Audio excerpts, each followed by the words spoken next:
जी बहू। सुमित्रा जी का बेटा था अमित और बहू का नाम था अमृता। सुमित्रा जी की बहू की बातें सुनकर ऐसा लगता था कि जैसे वो बहुत इंटेलिजेंट है, क्योंकि उससे कभी भी कोई भी सवाल पूछो फट से जवाब दे देती थी। अरे भाई, उसके जवाब से तो गूगल भी पीछे रह जाता था। और इसलिए कम से कम सुमित्रा जी के घर में तो किसी को भी गूगल की जरूरत ही नहीं पड़ती थी। जब भी घर में कोई बात चलती, कोई कुछ भी कहता, तो अमृता फट से कह देती, ये तो मेरे साथ भी हुआ था, मुझे इसके बारे में सब मालूम है। एक दिन सुमित्रा जी अमित और अपनी बहू अमृता के साथ अमित के बुआ जी, फूफा जी यानी कि मुकेश और उर्मिला जी के यहाँ पर मिलने के लिए गए। अरे बहुत अच्छा किया अमित बेटा, इतने दिनों के बाद आए हो तुम। हाँ सुमित्रा भाभी, कभी तो आ जाया करिए अपने बच्चों को लेकर। आपकी बहू के आने से तो हमारे घर में भी रौनक आ गई है। वो क्या है ना, अमित ऑफिस के काम में बहुत बिजी रहता है, इसलिए उसे तो वक्त ही नहीं मिल पाता।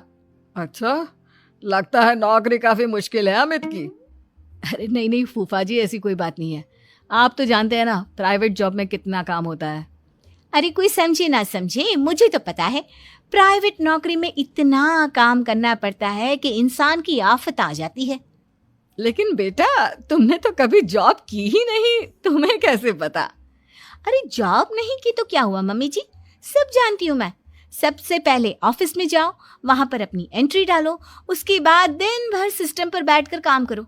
चारों तरफ कैमरे लगे होते हैं, आप अपनी नजर इधर की उधर नहीं कर सकते। उसके बाद दिन भर बॉस की चिक चिक सुनो, वो अलग से। यही सब होता है, मुझे ना सब पता है। अरे बहू रानी तो काफी इंटेलिजेंट है, हर बात की खबर है इसको।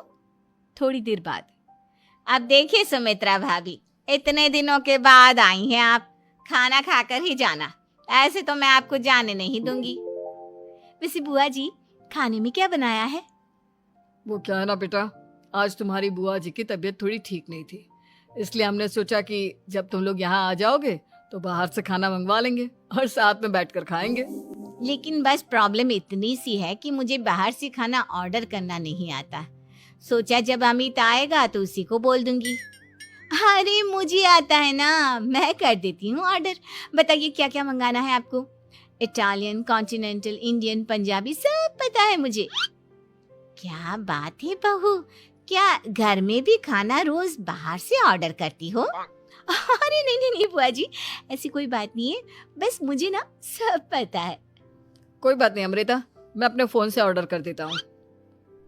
अरे क्या बात है, आजकल ऑनलाइन डिलीवरी पर कोई ऑफर नहीं चल रहा है, वरना काफी पैसे बच जाते हैं।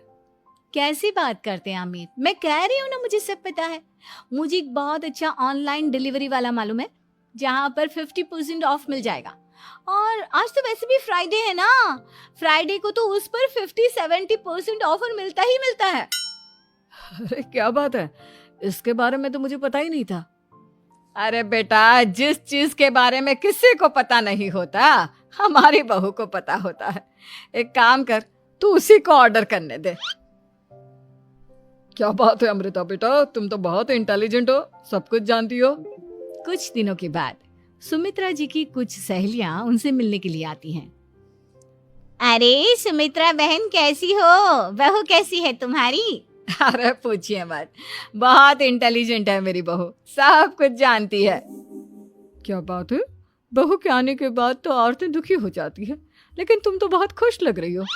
वो क्या है ना, मेरी बहू है ही इतनी अच्छी। अरे तो बुलाओ ना, हमारे साथ बैठेगी, बातें करेंगी तो हमें भी अच्छा लगेगा।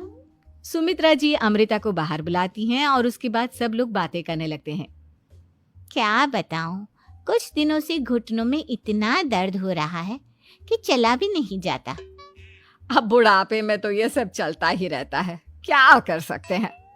आंटी जी, आप योगा करिए, योगा और साथ में ना काले तिल खाया करिए, आपके घुटनों का दर्द भाग जाएगा। लेकिन तुमको ये सब कैसे पता बेटा? अरे मेरे भी घुटनों में दर्द होने लगा था, मैंने योगा किया और काले तिल के साथ गुड़ मिलाकर उनके लड्डू बनाकर खाए, एकदम ठीक हो गए हैं मेरे पैर। अमृता, ये तुम क्या कह रही हो? इतनी कम उम्र में तुम्हारे